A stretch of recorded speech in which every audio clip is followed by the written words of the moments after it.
محمد ہمارے بڑی شان والے، محمد ہمارے بڑی شان والے، آقا ہمارے بڑی شان والے، لگاتے ہیں نعرہ یہ ایمان والے، محمد ہمارے بڑی شان والے، محمد ہمارے بڑی شان والے، زبان ان کی نوری، بیان ان کے نوری، دہن ان کا نوری، بدن ان کا نوری، یہ خاکی بنائے یہ کیا ان کے خاکے، آقا ہمارے بڑی شان والے، محمد ہمارے بڑی شان والے۔ سبحان اللہ، کیا کہنا ہے، سبحان اللہ۔ تو اب سرکار دو عالم صلی اللہ علیہ وآلہ وسلم کی سیرت پاک کے حوالے سے یہ گفتگو جاری ہے۔ آپ سب نے سنا کہ مدینہ منورہ میں مسلمان آباد ہیں، لیکن کفار مکہ کو یہ سب کچھ ایک پل بھا نہیں رہا، سازشیں کر رہے ہیں، منصوبہ بندی کر رہے ہیں، اور ہر طرح کی، ہر سطح کی منصوبہ بندی کر رہے ہیں۔ وہاں کیا ہو رہا ہے؟ مسجد نبوی کی تعمیر، مخاوات اور میثاق مدینہ کے بعد اب چونکہ اس سے پہلے جب ظلم جاری تھے، صحابہ کرام سرکار دو عالم سے پوچھتے تھے، سرکار کہتے ہیں نہیں، ابھی ہم نے جواب نہیں دینا، ابھی ہم نے جواب نہیں دینا۔ لیکن اب مسجد نبوی کی تعمیر ہو گئی، مواخات ہو گیا، میثاق مدینہ ہو گیا، اب اللہ کی جانب سے مسلمانوں کو اپنے دفاع کے لیے جنگ کرنے کی پہلی باقاعدہ اجازت مل گئی۔ کل 17 رمضان المبارک تھی، غزوہ بدر کہتے ہیں اس پہلی باقاعدہ اجازت کو، پہلی غزوہ بدر ہوئی، اور اس غزوے میں 1000 سے زائد مشرکین مکہ نے ابو جہل کی اور 11 بڑے سرداروں کی سرپرستی میں مسلمانوں پر حملہ کیا۔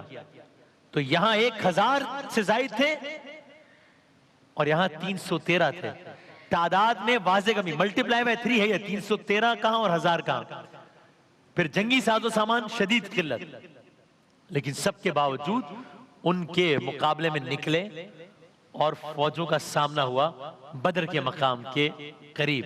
اور وہ جب نکلے تھے تو کس عالم میں نکلے تھے کہ ایک بڑی تعداد ہے، جانوروں کی بڑی تعداد ہے، ساز و سامان بھی ہیں، خواتین بھی ساتھ ہیں، گویا اپنے طور پر کچھ بد تہذیبی کے آثار بھی ہیں، گاتے ہوئے بھی جا رہے ہیں، طاقت کے نشے میں بھی چور ہیں، نشے میں بھی چور ہیں کہ ہم بس مزہ چکھا دیں گے، اب یہ فائنل ہے، اب یہ معاملہ سارے کا سارا ختم ہو جائے گا۔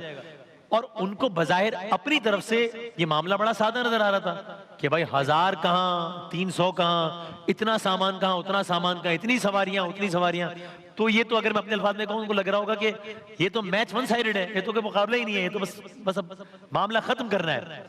تو حفیظ جالندھری صاحب کہتے ہیں، بالآخر وقت آیا رحمت حق جوش میں آئی، بالآخر وقت آیا رحمت حق جوش میں آئی، کہ اذن جنگ اجازت، کہ اذن جنگ بن کر غیرت حق جوش میں آئی۔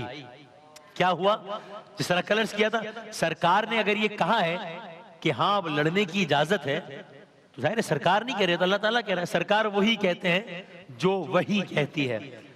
تو وما ينطق عن الهوى، تو اچانک معن جبریل لے کر آیہ قرآن ہوئے نازل، جہاد فی سبیل اللہ کے فرما ہوئے نازل، یہ حکم آیا کہ ہاں اب ان غریبوں کو اجازت ہے، بیچارے بے وطن آفت نصیبوں کو اجازت ہے۔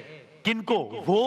وہ جن پر ظلم کے بیداد کے بادل برستے ہیں، جو اپنے ہی وطن میں سانس لینے کو ترستے ہیں، جو ناحق کے ستم سہتے ہیں اور مغموم رہتے ہیں، وطن کو چھوڑ کر بھی بے کسو مظلوم رہتے ہیں۔ وطن اس لیے چھوڑ کر آئے تھے کہ شاید یہاں آرام مل جائے، لیکن وطن کو چھوڑ کر بھی بے کسو مظلوم رہتے ہیں۔ بھئی ان کا جرم کیا ہے؟ خطا جن کی فقط یہ ہے کہ وہ اسلام لے آئے، خطا جن کی فقط یہ ہے کہ وہ اسلام لے آئے، جو دنیا کو لٹا کر ایک خدا کا نام لے آئے۔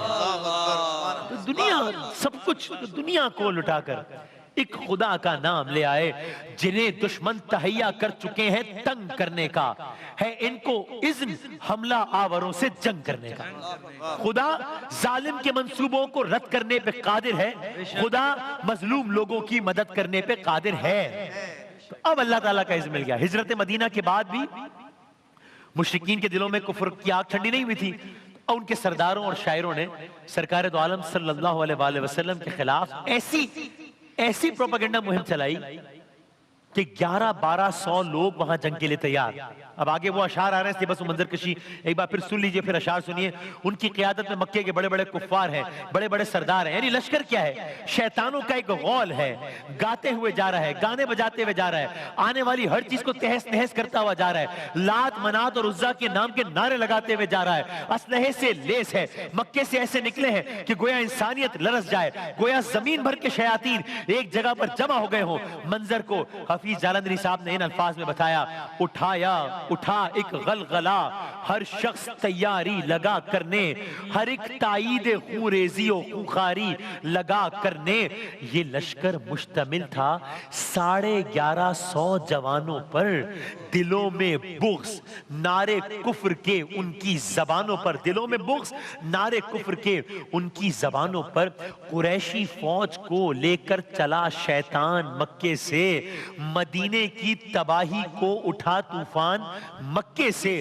یہ مشرک جا رہے تھے حق پرستی کو مٹانے کو، یہ آندھی چل رہی تھی شمع ہستی کے بجھانے کو، یہ لشکر بڑھ رہا تھا کعبہ توحید ڈھانے کو، مسلمانوں سے لڑنے کو، مدینے کے گرانے کو۔ مدینے کی طرف بڑھتا چلا آتا تھا یہ لشکر، مدینے کی طرف بڑھتا چلا آتا تھا یہ لشکر، گزرگاہوں میں لوگوں پر غضب ڈھاتا تھا یہ لشکر۔ اس عالم میں بھی لشکر آ رہا ہے۔ اب کفار مکہ کے لشکر کی کیفیت کیا ہے؟ یہ اونٹوں کی قطاریں، یہ رسد، یہ خیمہ خرگاہیں، ہزار انسان جن کے خوف سے مسدود تھی راہیں۔ یہ مکے سے چلے تھے اور مدینے پر چڑھائی تھی، ادھر نام خدا تھا، اس طرف ساری خدائی تھی۔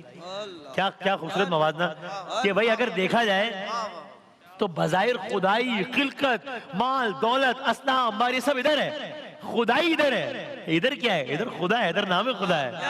ہاں ادھر نام خدا ہے۔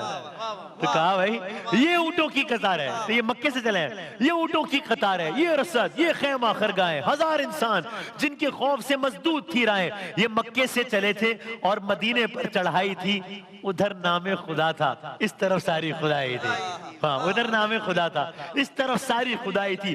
غضب میں برق ہائے تیغ چمکاتا ہوا بادل، بجائے آب رحمت خاک برساتا ہوا بادل، نہاں اس ابر میں ڈھولوں کی دھم دھم، دف کی دف دف تھی، مغلظ گالیوں کا شور تھا، کتوں کی اف اف تھی، انانیت کے نعرے اشتروں کی بلبلاہٹ تھی، صدائے طبل میں بھونچال کسی گڑگڑاہٹ تھی، زمین سے آسمان تک گونج اٹھی ناپاک آوازیں، ڈرانی خوفزا پرہول ہیبت ناک آوازیں۔ اس انداز میں لشکر چلا ہے۔ سرکار دو عالم صلی اللہ علیہ وآلہ وسلم اب مہاجرین، انصار اور صحابہ کرام سے مشورہ کر رہے ہیں، یعنی کہ اب یہ لشکر اس عالم میں چل پڑا ہے، قریب ہے کہ بس ابھی کیا مدینہ پہنچے گا، چڑھائی ہوگی نہیں ہوگی، کامیاب ہوں گے نہیں ہوں گے، اس طرف سے کیا اسٹریٹجی بنائی جائے گی۔ سرکار دو عالم اور مہاجرین و انصار اور صحابہ کرام کے مشورے کے نتیجے میں کیا چیز طے پائے گی، منظرنامہ کیا بنے گا، اس کا نتیجہ کیا ہوگا، کل عرض کریں گے انشاءاللہ۔